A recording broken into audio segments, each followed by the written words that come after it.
Hello friend, आज के इस वीडियो में यहाँ पे मैं a और b का वैल्यू फाइंड आउट करने जा रहा हूँ। क्वेश्चन यहाँ पे दिया गया है tan a plus b equal to √3 और tan a minus b equal to 1। तो a और b का वैल्यू फाइंड आउट करने जाना है। तो यहाँ पे जो दिया गया है उसको हम लिख लें, given tan a plus b equal to √3।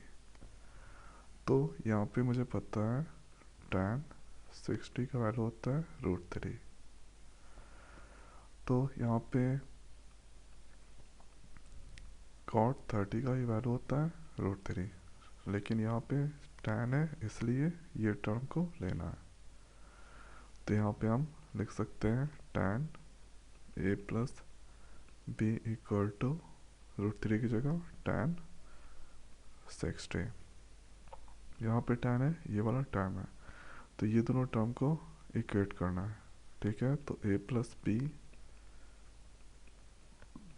Equal to 60, इसको इक्वेशन 1 मानते हैं।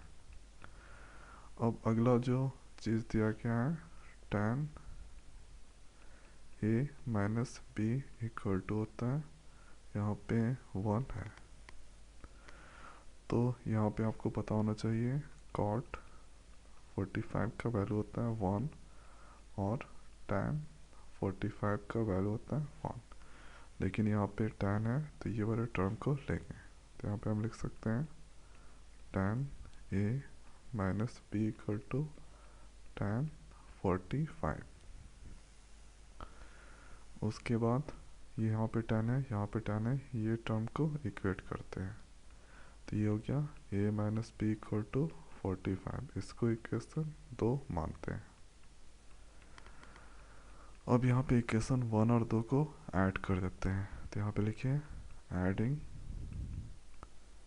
Equation 1 and 2। तो यहाँ पे हम लिख सकते हैं a plus b equal to 60, a minus b equal to 45।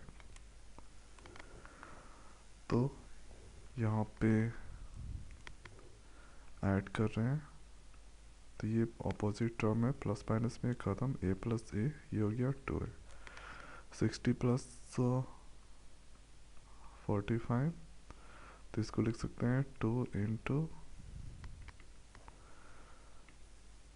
तो इसको लिख सकते हैं 2 इंटू ए, 60 प्लस 45, ये हो गया 105। तो a equal to 105 divide by 2, ये 5 बार में कटा और ये 2 बार में, उसके बाद यहाँ पे 0.5। तो a का वैल्यू यहाँ पे निकला 52.5 डिग्री, ये आंसर। तो ये सिर्फ a का वैल्यू निकला है। a का वैल्यू किसी भी इक्वेशन में पुट कर सकते हैं, तो चलिए a में ही 1 में ही पुट करते हैं। तो आप लिखिए putting a value in equation 1। तो इक्वेशन 1 है a plus b equal to 60।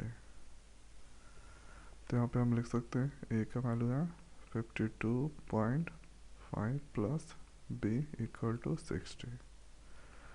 तो ये प्लस में बराबर किधर जाएगा, तो माइनस में हो जाएगा, तो इसको लिख सकते हैं 60 माइनस 52.5। तो b का वैल्यू, ये दोनों को सब्ट्रैक्ट करेंगे तो यहाँ पे आएगा 7.5। ठीक है, तो ये आया 7.5 और ये आंसर। तो इसी तरह से a का वैल्यू और b का वैल्यू फाइंड आउट किया जाता है। ठीक है, तो अगर इस तरह का टर्म है, √3 का वैल्यू जो भी होता है लिख सकते हैं। तो यहाँ पे tan 60 का भी होता है, cot 30 का भी होता है, लेकिन यहाँ पे tan है इसलिए tan वाला लेंगे। अगर यहाँ पे cot रहता तो cot वाला लेते। तो मैं आशा करता हूँ कि वीडियो आपको समझ में आ गया होगा। तो आज की वीडियो में इतना ही, मिलते हैं नए वीडियो में नए टॉपिक के साथ। Thank you.